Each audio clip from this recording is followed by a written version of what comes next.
जय श्री राम। सबको मेरा राधे राधे।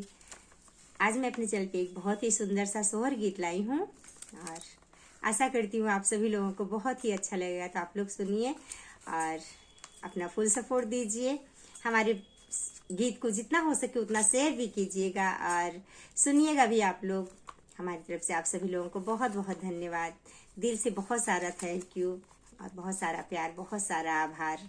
आप लोग खुश रहें, मस्त रहें अपनी ज़िंदगी में और इस बहन, इस बेटी के गीतों को सुनते भी रहें, सपोर्ट भी करते रहें।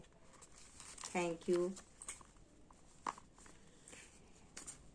सिजिया पे सोते धनिया तो पिया ताना मारई हो। रतिया में सोते धनिया तो पिया ताना मारई हो। धना नहीं हर तोरा इस निर्धनिया पियरियो ना भेजले हो। धना नहीं हर तोरे इस निर्धनिया पियरियो ना भेजई हो। इतना बचन सुनी धनिया तो कोयलर से अरज करे हो। इतना बचन सुनी धनिया तो कोयलर से अरज करे हो। कोयलर चली जा तू हमरे नैहरवा संदेशा दईअवती हो।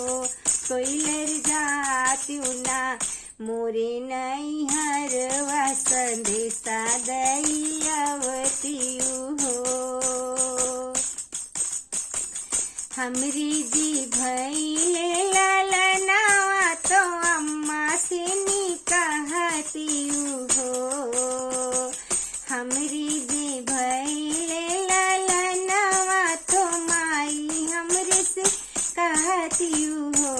कोयलर हमरा का भेजती पियरिया तो और चुनरिया नु हो। कोयलर अम्मा हमरी भेजती पियरिया तो और चुनरिया नु हो। पेड़वासी उड़ी है कोयलर अंगनवा में बैठई हो। पेड़वासी उड़ी है कोयलर अंगनवा में बैठई हो। अम्मा तोरे बेटी भैले ललनवा चुनरिया भेजवावो हो। अम्मा तोरे बेटी भैले ललनवा चुनरिया भेजवावो हो। इतना जे सुनी है अम्मा तो मनवा में खुश भइली हो। इतना जो सुन नहीं पाई अम्मा तो मनवा में हर्षित हो। रामानयन से झरे लागे आंसुआ तो कोयलर से नी बोलई हो। रामाखिया से बहलाई लुरवा तो कोयलर से बोलई हो। घरवा में पुतवा के राज पतोइया के राज बाटे हो।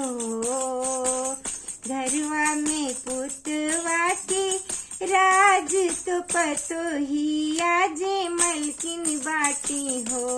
कोयलर कैसे हम भेजी पियरिया तो और चुनरिया नु हो। कोयलर कैसे हम भेजी चुनरिया तो और पियरिया नु हो। जाओ जाओ हे कोयलर जाओ तो बेटी से बताओ हो। जाओ जाओ हे कोयलर जाओ तो बेटी से बताओ हो। बेटी तोहरी अम्मा भैली निर्धनिया पियरिया कैसे भेजई हो। कोइलर तोहरी बेटी तोहरी अम्मा बाटी निर्धनिया चुनरिया नाही भेज कहीं हो। इतना बचन सुनी धनिया तो कोइलर से अरज करई हो। इतना बचन सुनी धनिया तो कोइलर से अरज करई हो। कोइलर चली जातू भाभी के नियगवा संदेशा दईयावती हो। कोइलर जातू ना भाभी के अंगनवा संदेशा हमरा भेजती हो। कोइलर हमरे जे भैले ललनवा तो भाभी से नी कही देती हो।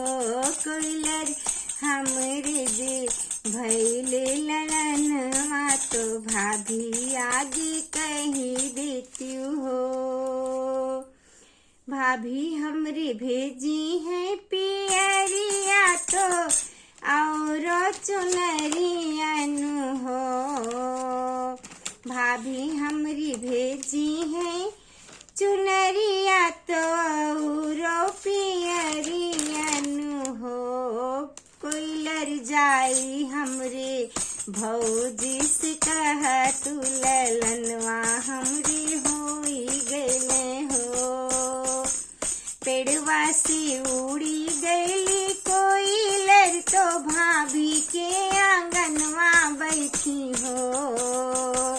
पेड़े पर से उड़ी गई कोइलर तो भाभी के आंगन बैठे हो।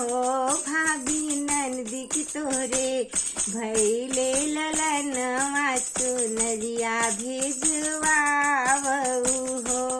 भाभी नंदी के भैले तोहरे ललना चुनरिया भेजवावू हो। इतना बचन सुनी भाभी बिरह बोलिया बोलई हो। इतना बचन सुनी भाभी बिरह बोलिया बोलई हो।